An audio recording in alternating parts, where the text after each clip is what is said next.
Hello നമസ്കാരം. നമ്മുടെ മഴത്തോരു മുമ്പേടെ നാളത്തെ ഒരു അടിപൊളി എപ്പിസോഡിൻ്റെ സ്റ്റോറി ആയിട്ടോ പറയാൻ പോകുന്നത്. അപ്പോൾ എല്ലാവരും സ്റ്റോറി മുഴുവനായിട്ട് കേൾക്കാൻ സപ്പോർട്ട് ചെയ്യുക. നമ്മുടെ ചാനൽ ആദ്യമായിട്ട് കാണുന്നവരാണെങ്കിൽ ഒന്ന് സബ്സ്ക്രൈബ് ചെയ്യുക. അതുപോലെ തന്നെ നമ്മുടെ വീഡിയോ ഒന്ന് ലൈക്ക് ചെയ്തിട്ടും ഹൈപ്പ് ചെയ്തിട്ടും കാണാനായിട്ട് ശ്രമിക്കുക കേട്ടോ. എന്നാൽ നമുക്ക് നേരെ സ്റ്റോറിയിലേക്ക് പോകാം.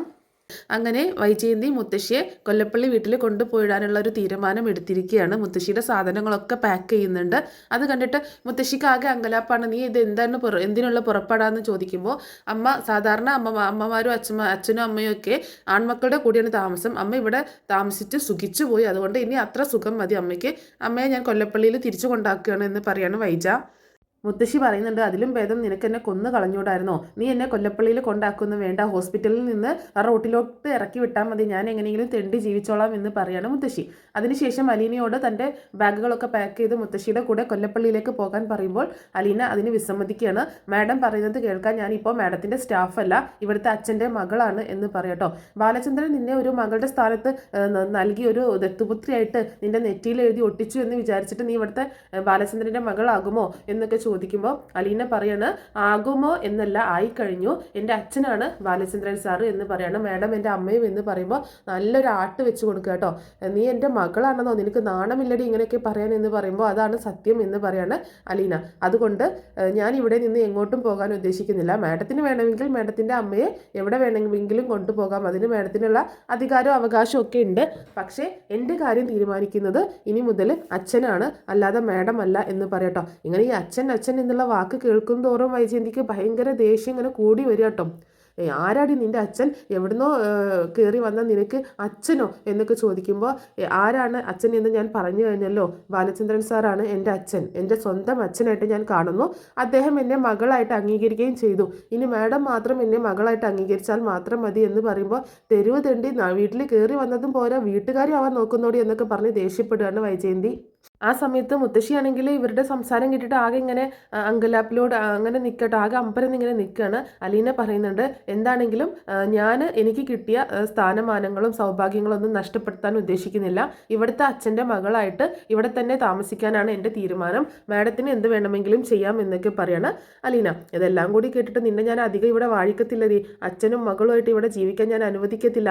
അച്ഛനാണ് മകളാണ് എന്ന് പറഞ്ഞാൽ പിന്നെ ആർക്കും സംശയമൊന്നും തോന്നത്തില്ലല്ലോ എന്നിങ്ങനെ പറയുമ്പോൾ, മാഡം സൂക്ഷിച്ച് സംസാരിക്കണം. ഓരോ വാക്കുകൾ പറയുമ്പോഴും അതിൻ്റെ അർത്ഥം എനിക്ക് മനസ്സിലാകാഞ്ഞിട്ടല്ല, പക്ഷേ അതുപോലെ മറുപടി പറയാൻ എനിക്ക് അറിയാഞ്ഞിട്ടുമല്ല. പക്ഷെ എൻ്റെ സംസ്കാരം എന്നെ കൊണ്ട് അത് പറയിപ്പിക്കുന്നില്ല. അതുകൊണ്ട് മാഡത്തിൻ്റെ വാക്കുകൾ സൂക്ഷിച്ചാൽ പിന്നീട് മാഡത്തിന് ദുഃഖിക്കേണ്ടി വരില്ല എന്ന് പറയാണ് അലീന.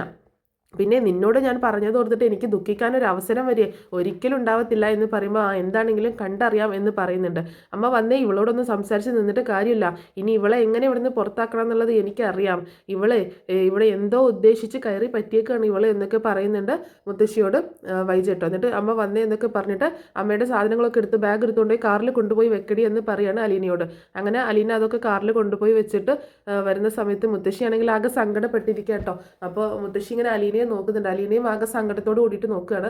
മുത്തശ്ശി ചോദിക്കുന്നുണ്ട്, അലീന ബാഗൊക്കെ കൊണ്ടുപോയ സമയത്ത് വൈജയന്തി മുത്തശ്ശിയോട് പറയുന്നുണ്ടായിരുന്നു, അമ്മ അവളോടൊന്ന് പറ, അമ്മയുടെ കൂടെ അങ്ങോട്ടേക്ക് വരാൻ അവളോടൊന്ന് പറ, അപ്പം അവൾ ഇവിടെ നിന്ന് പോയിക്കോളുമല്ലോ, പിന്നെ അവിടെ നിന്ന് കമലേട്ടത്തി അവളെ സൂത്രത്തിൽ എങ്ങനെയെങ്കിലും ഒഴിവാക്കിക്കോളും എന്നൊക്കെ പറഞ്ഞ് വൈജയന്തി മുത്തശ്ശിയെ ചട്ടം കെട്ടുന്നുണ്ട് കേട്ടോ. അപ്പം മുത്തശ്ശി പറയുന്നുണ്ട്, ഞാൻ വിളിച്ചു നോക്കാം, ഞാൻ വിളിച്ചാൽ ചിലപ്പോൾ അവൾ എൻ്റെ കൂടെ വന്നേക്കും എന്നൊക്കെ മുത്തശ്ശിയും പറയുന്നുണ്ട്.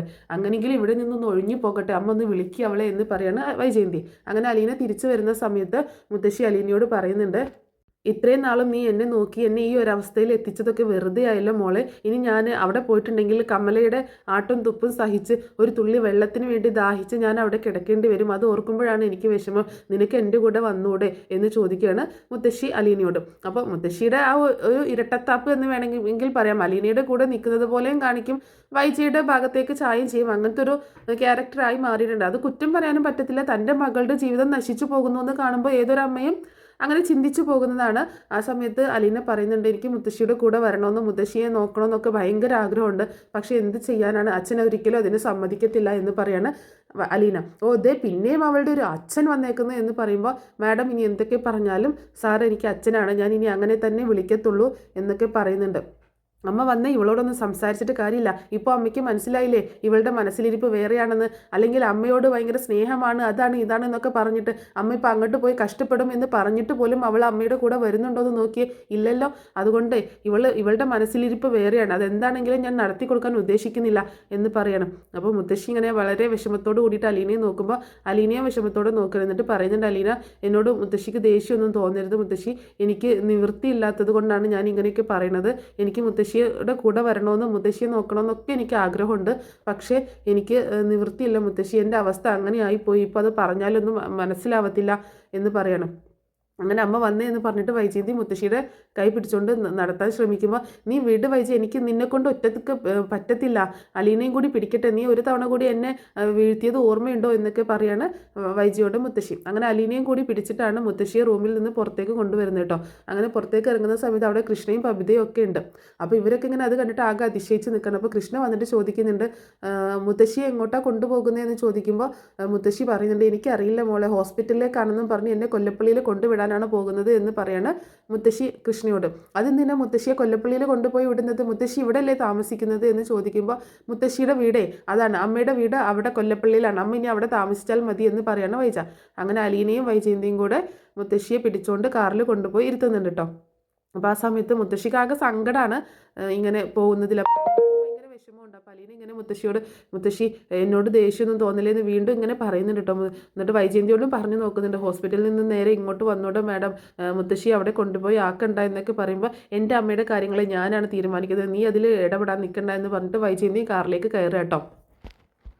അങ്ങനെ കാറിലേക്ക് കയറിയിട്ട് മുത്തശ്ശിക്ക് സീറ്റ് ബെൽറ്റ് ഒക്കെ ഇട്ട് കൊടുക്കുന്നുണ്ട്. അതിനുശേഷം വൈജയന്തിയും കാറിലേക്ക് കയറി ഇരിക്കണം. ആ സമയത്ത് മുത്തശ്ശി ചോദിക്കുന്നുണ്ട്, നീ എന്നെ ഇവിടെ നിന്ന് രക്ഷിക്കാനാണോ അതോ ശിക്ഷിക്കാനാണോ കൊണ്ടുപോകുന്നത് എന്ന് ചോദിക്കുമ്പോൾ, അതെന്താ അമ്മ അങ്ങനെ ചോദിച്ചത് എന്ന് ചോദിക്കുകയാണ്. അല്ല, കമലയുടെ അടുത്തേക്കല്ലേ നീ കൊണ്ടുപോകുന്നത്, അതൊരിക്കലും എൻ്റെ രക്ഷ മുൻനിർത്തിക്കൊണ്ടല്ല നീ എന്നെ കൊണ്ടുപോകുന്നതെന്ന് എനിക്കറിയാം, അവളുടെ ഇടയിൽ കിടന്ന് ഞാൻ നരകിച്ച് ചാവട്ടെ എന്ന് ഓർത്തിട്ടല്ലേ നീ എന്നെ കൊണ്ടുപോകുന്നത് എന്ന് പറയുമ്പോൾ, അമ്മയും ഒന്ന് ഒതുങ്ങി ജീവിച്ചാൽ നല്ലതായിരിക്കും, പ്രായമൊക്കെ ഇത്രയായില്ലേ, അതുകൊണ്ട് അമ്മ ആൺമക്കളുടെ കൂടെ തന്നെ അല്ലേ താമസിക്കേണ്ടത്, അതുകൊണ്ട് അമ്മ ഇനി കുറച്ച് നാൾ അവിടെ നിന്നാൽ മതി എന്ന് പറയണം വൈജയന്തി. അപ്പോൾ മുത്തശ്ശി പറയുന്നുണ്ട്, എൻ്റെ ജീവിതം തീർന്നു, ഇതോട് കൂടിയിട്ട് തീർന്നു, ആ പെങ്കൊച്ച് വന്നതുകൊണ്ട് ഞാനൊന്ന് രക്ഷപ്പെട്ടു വരികയായിരുന്നു, ഇനി വീണ്ടും പഴയ ലൈഫിലേക്ക് തന്നെ പോവുകയാണെന്ന് പറയുമ്പോൾ വൈജയന്തി പറയുന്നുണ്ട്, അമ്മയെ ഒന്ന് ക്ഷമിക്കുക, കുറച്ച് നാളത്തേക്ക് ഒന്ന് ക്ഷമിക്കുക, ഞാൻ അമ്മയെ ഇങ്ങോട്ടേക്ക് തന്നെ കൊണ്ടുവന്നോളാം, ആ പിശാചിനെ ഞാൻ വീട്ടിൽ നിന്ന് ഇറക്കി വിട്ടോട്ടെ, ഒന്ന് പറഞ്ഞു വിട്ടോട്ടെ, അതിനുശേഷം ഇങ്ങോട്ടേക്ക് കൊണ്ടുവരാമെന്ന് പറയുമ്പോൾ, ഓ എന്നാൽ പിന്നെ എൻ്റെ തിരിച്ചുവരവ് ഉടനെ ഒന്നും നടക്കാൻ പോകുന്നില്ല എന്ന് പറയണം മുത്തശ്ശി. അമ്മ ഒന്ന് വായടിച്ച് മിണ്ടാതിരിക്കുക എന്ന് പറഞ്ഞിട്ട് വൈജ കാറെടുത്തോണ്ട് പോവാട്ടോ. ആകെ വിഷമിച്ച് ഇങ്ങനെ നിൽക്കുകയാണ് കൃഷ്ണയും പബിതയും അലീനയും ഒക്കെ. പിന്നീട് കാണിക്കുന്നത് കൃഷ്ണമോളും അലീനയും കൂടെ ബാലചന്ദ്രൻ്റെ അടുത്തേക്ക് ചെല്ലുന്ന കേട്ടോ. ബാലചന്ദ്രൻ്റെ അടുത്തേക്ക് ചെന്നിട്ട് മുത്തശ്ശിയും കൊണ്ട് അമ്മ പോയി എന്നുള്ള കാര്യം കൃഷ്ണ പറയുമ്പോൾ, എങ്ങോട്ട് പോയി എന്ന് ചോദിക്കുകയാണ്. അപ്പോൾ അലീന പറയുന്നുണ്ട്, എന്നോടുള്ള ദേഷ്യം വാശിയും തീർക്കാനായിട്ട് ഇവിടെ നിന്ന് കൊണ്ടുപോയതാണ്, ഹോസ്പിറ്റലിൽ ചെക്കപ്പിന് കൊണ്ടുപോയി അതിനുശേഷം കൊല്ലപ്പള്ളിയിലേക്കാണ് കൊണ്ടുപോകുന്നത്, മുത്തശ്ശിനി അവിടെയാണ് താമസിക്കാൻ പോകുന്നത് എന്ന് പറയുമ്പോൾ ബാലചന്ദ്രനും വല്ലാതാവുന്നുണ്ട്. ആ കമലേട്ടത്തിയുടെ അടുത്തേക്കല്ലേ കൊണ്ടുപോയേക്കുന്നത്, എന്നാൽ പിന്നെ അമ്മയുടെ അവസ്ഥ കണ്ടീഷൻ വളരെ മോശമാകും എന്ന് പറയാണ്. വേറൊന്നും പറഞ്ഞില്ലേ വൈജ എന്ന് ചോദിക്കുകയാണ് ബാലചന്ദ്രൻ. അപ്പോൾ അലീന പറയുന്നുണ്ട്, എന്നോടും സാധനങ്ങളൊക്കെ പാക്ക് ചെയ്ത് കൂടെ ചെല്ലാൻ പറഞ്ഞു, മുത്തശ്ശിയെ നോക്കാൻ വന്നതല്ലേ, ഇനി അവിടെ പോയി നോക്കിയാൽ മതി എന്ന് പറഞ്ഞു എന്ന് പറയട്ടോ. എന്നിട്ട് നീ എന്ത് പറഞ്ഞു, ഞാൻ വരത്തില്ല എന്ന് പറഞ്ഞു, എന്നെ സ്റ്റാഫായിട്ടല്ല ഇപ്പോൾ ഇവിടെ നിയമിച്ചേക്കുന്നത്, ഇവിടുത്തെ അച്ഛൻ്റെ മകളാണ് ഞാൻ, അതുകൊണ്ട് എനിക്ക് വരാൻ പറ്റത്തില്ല, ഞാൻ ഇവിടെ തന്നെ നിൽക്കുള്ളൂ, ആ സ്ഥാനമൊന്നും ഞാൻ കളയാൻ ഉദ്ദേശിക്കുന്നില്ല എന്ന് ഞാൻ പറഞ്ഞു എന്ന് പറയുമ്പോൾ ബാലചന്ദ്രന് ഭയങ്കര സന്തോഷമാവും കേട്ടോ. ഈ സ്റ്റാൻഡാണ് എപ്പോഴും നിനക്ക് വേണ്ടത്, ഏത് സമയം നീ എൻ്റെ കൂടെ ഇങ്ങനെ കട്ടൊക്കെ പിടിച്ച് നിൽക്കുന്ന വേണം എന്ന് പറയാണ് ബാലചന്ദ്രൻ. അങ്ങനെ അവർ അവിടുന്ന് പിരിയുന്നുണ്ട് കേട്ടോ. പിന്നീട് കാണിക്കുന്നത് നമ്മുടെ കൈതക്കൽ മാളിക വീടാണ്, അതായത് കൊല്ലപ്പള്ളിയിലെ വീടാണ്. മുത്തശ്ശിയും കൂട്ടിയിട്ട് അങ്ങോട്ടേക്ക് എത്തുകയാണ് നമ്മുടെ വൈജയന്തി.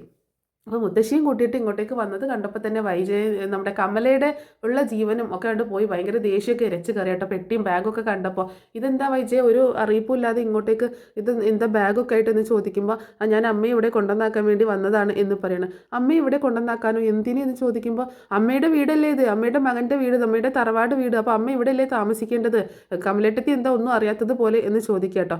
അപ്പോൾ കമല പറയുന്നുണ്ട് ഇങ്ങനെ അതിനെന്തിനാ അമ്മ ഇവിടെ കൊണ്ടുവന്നാക്കിയത്, അമ്മയ്ക്ക് നിൻ്റെ കൂടെ നിൽക്കാനായിരുന്നില്ല ഇഷ്ടം, എൻ്റെ കൂടെ നിൽക്കുന്നത് ഇഷ്ടമല്ലല്ലോ എന്ന് പറയുമ്പോൾ അത് കമലേട്ടത്തിയുടെ പ്രവൃത്തികൾ കൊണ്ടല്ലേ, അമ്മയെ മര്യാദക്ക് നോക്കാഞ്ഞിട്ടല്ലേ അമ്മയ്ക്ക് അങ്ങനെ ഇഷ്ടമില്ലാത്തത് എന്ന് പറയണം. ഓ എന്നെക്കൊണ്ട് അങ്ങനെയൊക്കെ നോക്കാനേ പറ്റത്തുള്ളൂ വൈജയ്, എനിക്ക് ഒരുപാട് കാര്യങ്ങളൊക്കെ ചെയ്യാനുണ്ട്, അതുകൊണ്ട് കുറേ കാര്യങ്ങളൊന്നും ശ്രദ്ധിക്കാനൊന്നും പറ്റത്തില്ല. എന്നിട്ട് പിന്നെന്താ അവളെ ഇങ്ങോട്ടേക്ക് കൊണ്ടുവരാഞ്ഞത്, ഇവിടെ അമ്മയെ മാത്രം കൊണ്ടുവന്നിട്ട് ആര് നോക്കാനെന്ന് പറയുമ്പോൾ അവളെ വിളിച്ചതാണ്, പക്ഷെ അവൾ വരണ്ടേ, അവളെ ബാലചന്ദ്രൻ മകളായിട്ട് അംഗീകരിച്ച് വെച്ചേക്കല്ലേ, അതുകൊണ്ട് അവൾ ഇനി അവിടെ നിന്ന് പോകത്തില്ല എന്നാണ് പറയുന്നത് എന്ന് വൈജ പറയുമ്പോൾ കമലയ്ക്കും ദേഷ്യമാവുന്നുണ്ട് കേട്ടോ. അപ്പോൾ ആ കമലയോട് വൈജ പറയുന്നുണ്ട്, ഒരുപാട് നാളൊന്നും ഇവിടെ നിർത്തേണ്ടി വരത്തില്ല കമലയെടുത്തി, കുറച്ച് കഴിഞ്ഞാൽ അമ്മയെ ഞാൻ തന്നെ വീട്ടിലേക്ക് കൂട്ടിക്കൊണ്ടു പോകും എന്ന് പറയുമ്പോൾ കമല പറയുന്നുണ്ട്, അല്ലെങ്കിലും കുറേ നാളൊന്നും ഞാൻ ഇവിടെ കിടത്താൻ ഉദ്ദേശിക്കുന്നില്ല, ഒരുപാട് നാളൊന്നും ഇവിടെ കിടക്കാൻ പോകുന്നില്ല എന്ന് പറയാണ് കമല. അത് കേട്ടിട്ട് മുത്തശ്ശിയാകെ ഇങ്ങനെ വളരെ അമ്പരന്നും കൊണ്ട് കമലയെ ഇങ്ങനെ ദേഷ്യത്തോട് കൂടിയിട്ട് നോക്കുക കേട്ടോ.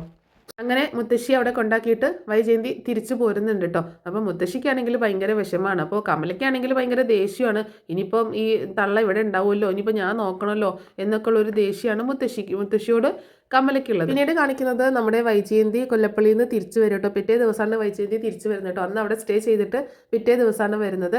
അങ്ങനെ വരുന്ന സമയത്ത് വരുന്ന ഉടനെ തന്നെ ബബിത ഇങ്ങനെ ഓരോ കുറ്റങ്ങൾ പറഞ്ഞു കൊടുക്കുക കേട്ടോ അലീനയുടെ.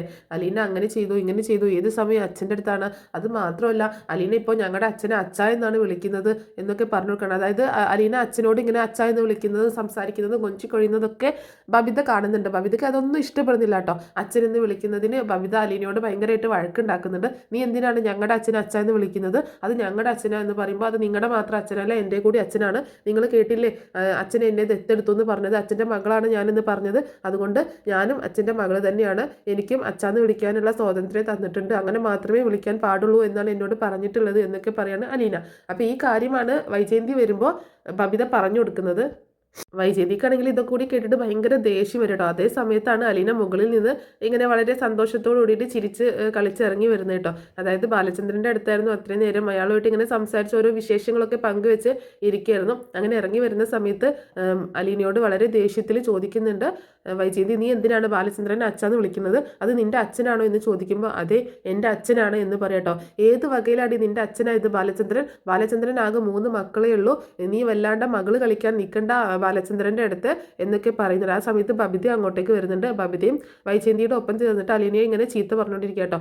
ആ സമയത്ത് അലീന പറയുന്നുണ്ട്, ഇനി ആരൊക്കെ എന്തൊക്കെ പറഞ്ഞാലും ശരി, സാറ് എൻ്റെ അച്ഛനാണ്, ഞാൻ ഇനി അച്ഛ എന്നേ വിളിക്കത്തുള്ളൂ, സാർ എന്ന് വിളിക്കത്തില്ല, അച്ഛ എന്ന് മാത്രമേ വിളിക്കാൻ അനുവാദമുള്ളൂ എനിക്ക്, അതുകൊണ്ട് ഇനി ആരൊക്കെ എന്തൊക്കെ പറഞ്ഞാലും ആ വിളി ഞാൻ മാറ്റാൻ പോകുന്നില്ല, ആ സ്ഥാനവും ഞാൻ മാറ്റാൻ പോകുന്നില്ല, അതുകൊണ്ട് എന്നോട് വെറുതെ ഇങ്ങനെ ഒച്ചപ്പാടും ബഹളമായിട്ട് വരണ്ട എന്ന് പറഞ്ഞിട്ട് അലീന അവിടെ നിന്ന് പോവാട്ടോ. അത് കേട്ടതും വൈജയന്തി ഇങ്ങനെ ഷോക്കായിട്ട് നിൽക്കണം, കാരണം അലീനയുടെ അടുത്ത് നിന്ന് ഇങ്ങനെ കുറിക്ക് കൊള്ളുന്ന മറുപടികളൊക്കെ കിട്ടാൻ തുടങ്ങിയിട്ടുണ്ട്. ആ സമയത്ത് ബബിത പറയുന്നുണ്ട്, കേട്ടോ അമ്മ, അവളുടെ അഹങ്കാരം, നമ്മൾ പറഞ്ഞിട്ടും അവൾ അനുസരിക്കത്തില്ല എന്ന്, എൻ്റെ അച്ഛനെ അവൾ എന്തിനാണ് അച്ഛ എന്ന് വിളിക്കുന്നത്, അത് ഞങ്ങളുടെ അച്ഛനല്ലേ, അച്ഛന് ഞങ്ങൾ 3 മക്കളല്ലേ ഉള്ളൂ എന്ന് പറയുമ്പോൾ അത് നീ എന്നോടല്ലേ ചോദിക്കേണ്ടത്, മുകളിലുണ്ടല്ലോ നിങ്ങളുടെ അച്ഛനോട് പോയി ചോദിക്ക്, എന്നിട്ട് അതിനൊരു തീരുമാനമാക്കുക എന്നൊക്കെ പറയുന്നുണ്ട്. എനിക്ക് പേടി അച്ഛനോട് പോയി ചോദിക്കാൻ എന്ന് ബബിത പറയട്ടെ. ആ സമയത്ത് കൃഷ്ണ അങ്ങോട്ടേക്ക് വരുന്നുണ്ട്. എന്തിനാ വെറുതെ വേണ്ടാത്ത പണിക്ക് പോണത്, അലീന ചേച്ചി നമ്മുടെ അച്ഛനെ അച്ഛ എന്ന് വിളിക്കുന്നതുകൊണ്ട് എന്താ ഇപ്പോൾ കുഴപ്പമുള്ളത്, അച്ഛ എന്ന് വിളിച്ചോട്ടെ, അലീന ചേച്ചിയെ നമ്മൾ ചേച്ചിയായിട്ട് കണ്ടാൽ പോരെ ബബിതേച്ചി എന്ന് പറയുമ്പോൾ കൃഷ്ണേ, നീ ഒരുപാട് നാളായിട്ട് അവരുടെ സൈഡ് പറഞ്ഞുകൊണ്ടിരിക്കുകയാണ്, വേണ്ട അത് നല്ലതിനല്ല എന്ന് പറയട്ടോ വൈജ, നല്ലത് ഏതാണ് ചീത്തത് ഏതാണെന്നൊക്കെ തിരിച്ചറിഞ്ഞിട്ടാണ് ഞാൻ സംസാരിക്കുന്നത്, അതുകൊണ്ട് എനിക്ക് നല്ലതാണെന്ന് തോന്നിയ കാര്യം മാത്രമേ ഞാൻ പറയുന്നുള്ളൂ, അലീന ചേച്ചി അച്ഛനെ അച്ഛ എന്ന് വിളിക്കുന്നതിൽ യാതൊരു തെറ്റും തന്നെ കാണുന്നില്ല, അല്ലെങ്കിലും അങ്ങനെ തന്നെയാണ് വിളിക്കേണ്ടത്, അതാണ് ശരി, അതാണ് സത്യം എന്ന് പറയുമ്പോൾ എന്ത് സത്യം എന്ന് ചോദിക്കുകയാണ്. അമ്മയുടെ മക്കളായ ഞങ്ങളൊക്കെ അച്ഛനെ അച്ഛ എന്നല്ലേ വിളിക്കുന്നത് എന്ന് ചോദിക്കുമ്പോൾ അത് നിങ്ങൾ അച്ഛൻ്റെ മക്കളായതുകൊണ്ടല്ലേ, അപ്പോൾ അമ്മയ്ക്ക് ഒരു മകളുണ്ടെങ്കിൽ ഈ അച്ഛൻ്റെ അല്ല, അമ്മയ്ക്ക് വേറൊരു മകളുണ്ടെങ്കിൽ ആ മകളും അച്ഛനെ അച്ഛ എന്നല്ലേ വിളിക്കുക എന്ന് ചോദിക്കുമ്പോൾ ആകെ ഷോക്കായിട്ട് നിൽക്കുക കേട്ടോ.